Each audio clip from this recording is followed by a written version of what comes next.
Hey everyone, welcome to the next edition of Tyranid Tactica. Today we're going to be talking about deployment again. In my last video I covered when you deploy first. And again, our sample army is Eldar that we're going to be deploying against. So they're going to deploy first and we're going to counter that. So we're going to go ahead and take a quick review of my 1500 point Tyranid list that we'll be using for the duration of this series. So I rolled for psychic powers again, different from the last time because it's not always the same every time, and this maybe will give you a better idea. So quickly going over our list here, we got 2 zone throws. The taller ones got onslaught, they got catalyst, terrain effects, 2 viabors, flyrant with dominion and paroxysm, a prime. He is, I believe, I can't remember. He doesn't have anything. I don't think he actually has the bone sword or whatever. So anyway, it's not too important. And the 3 warriors there. They have Devourers and Scything Talons, but Barbed Strangler, Scything Talons. 30 gaunts, making this Turbogon on troops. He has Dominion and a Crone. So that is the 1500 points of Tyranid, so we'll quickly take a look at the Eldar now.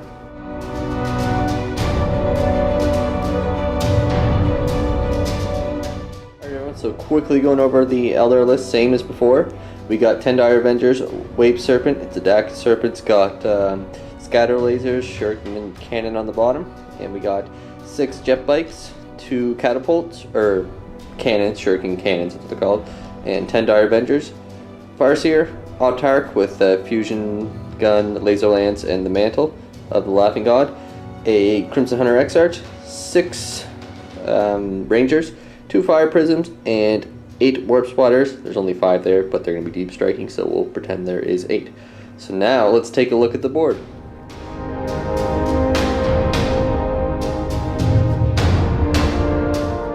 Alright everyone, here is the table.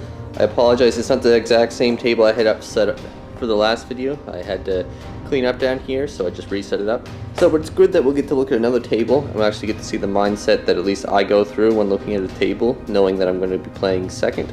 So let's take a look at the table here, and we are going to do Dawn of War this time. We did Hammer and Anvil last time, so we'll do Dawn of War, which is there. Long table to long table.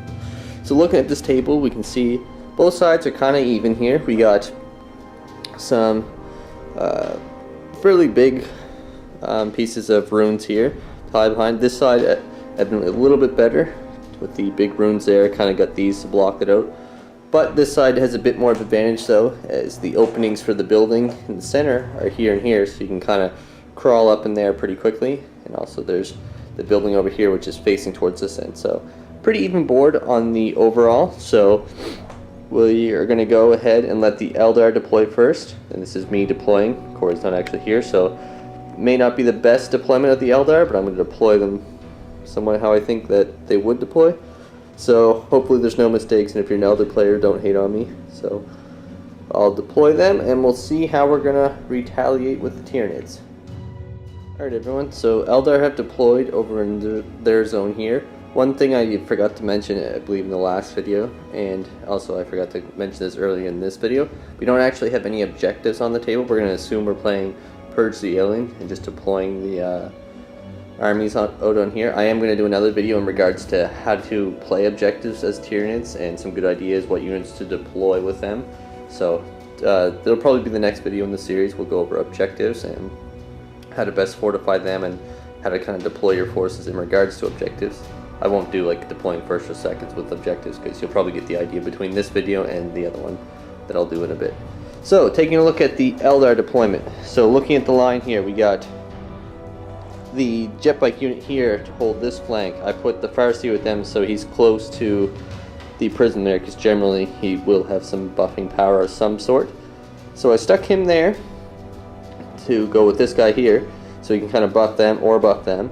They're a pretty solid unit to kind of hold down this flank, and over here it's kind of spaced out pretty well. So my thoughts with the Warp Splatters in reserve is that I can easily deep strike them where I need them depending on where the Tyranid player deploys. So between them right here, I'm pretty confident they can hold that flank. I also have the Crimson Hunter to come in if need be for reinforcements. So moving along here, I got the Rangers up on top of this building just because generally they probably won't take too much heat, and kind of want them to go up there, and if need to I can move them down depending where the biovores are.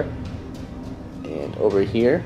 I got the prism here. The reason I put the prism here in the cover is that way I got these firing lanes I can clear out. So over here he's got a good shot down this way and he can kind of watch the board there, but also he can kind of fire over this way. So if he's got to lend support to his buddy here, he can kind of cover that firing lane. So I figured it's the best place to put him. And over here I got the Avengers. Now you might be wondering why they're in the open, but being that I got first turn and I know I got Biovores opposing me, my thoughts is I'm going to run these guys forward, get under this kind of little jungle encampment there. That way they're protected, and then I can kind of play floaty with them. Because looking at this table, I know that I got a couple flying monsters creatures up against me, so I know that they're going to stick to cover. So if I can get these guys close around here, I can kind of put a bit of pressure here, and plus with the Wave Serpent here, he can come up and drop his troops out if need be, or he's just got pretty solid line of fire across here, and the Autarch can go up and engage any of the monstrous creatures that I might drop out of the air if they indeed come this way. So those are my thoughts on putting those guys there. And so that's how I deploy the Eldar. So I'm going to go and counter deploy with the Tyranids now, and we'll see how I can deploy against this particular setup by the Eldar. I don't know how well this is as an Eldar player, but my thoughts is it's a pretty solid deployment. But we'll take a look and see how I deploy the Tyranids, and I'll explain my thoughts behind it. Alright everyone, I've went ahead and deployed my Tyranid army. So taking a look at the board on this end, I got the Tyrannofex over here. I put him in addition to the Crone over here. Reason being is because I know between the two of them, I should be able to clear out these Dire Avengers pretty effectively and kind of keep them at bay if they come too close between the two Flamers that they have.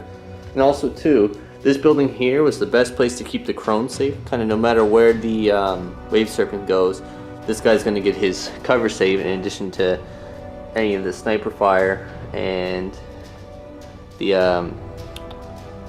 fire prism. Yeah, that's what I'm looking for. With his lance shot, which I think it's strength 8. It could be strength 10, which I can ID him. So that's why I put him there. I put the warriors up top there to kind of entice him to maybe shoot that fire prism at him. Just being that they can get ID. They'll get their cover save up there and I space them out nicely. So I think at most he can get 2 of them.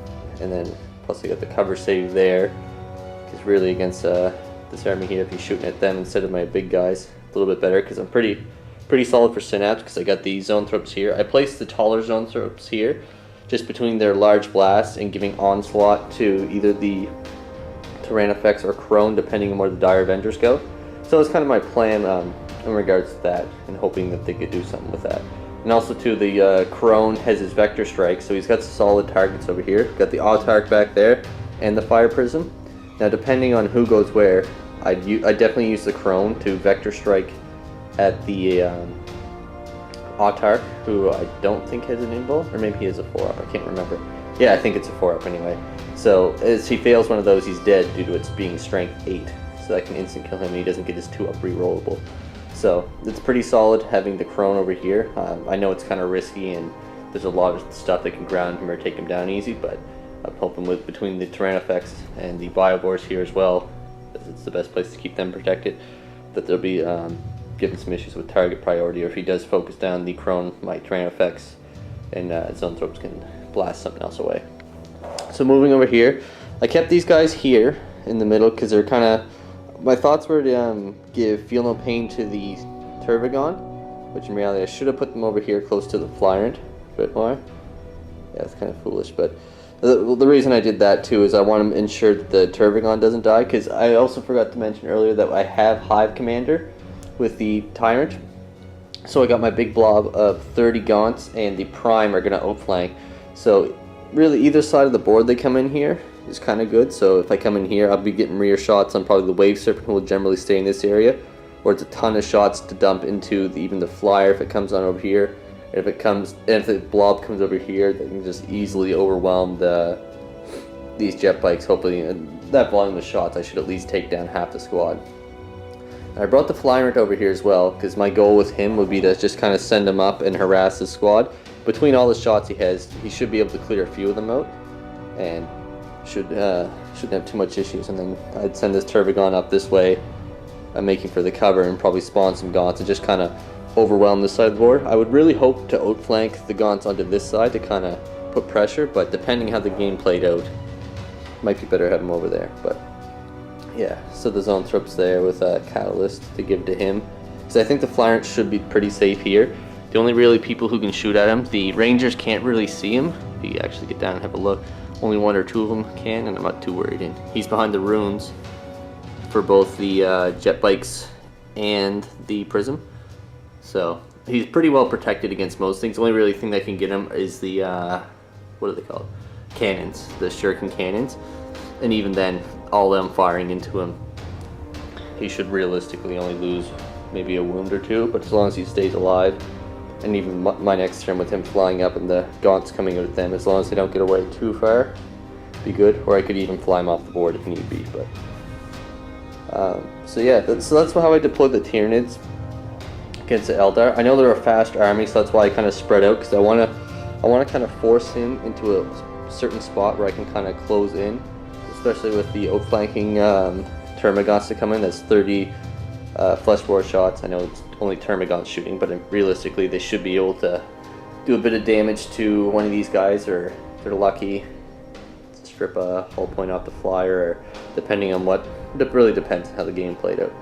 So that's the way I would deploy if I was going second on this table. I would use cover to my best advantage and try and set up for the strike on turn 2 as best as I could. I think the only really thing that I would do differently now that I think about it, because I kind of forgot they had Catalyst, because I rarely ever roll it, so maybe I'd put them over here or something. But I feel like having them there, my thoughts was to have him maybe kind of in the open there, so we kind of be like, well, maybe I can ID him. It's a 3-up.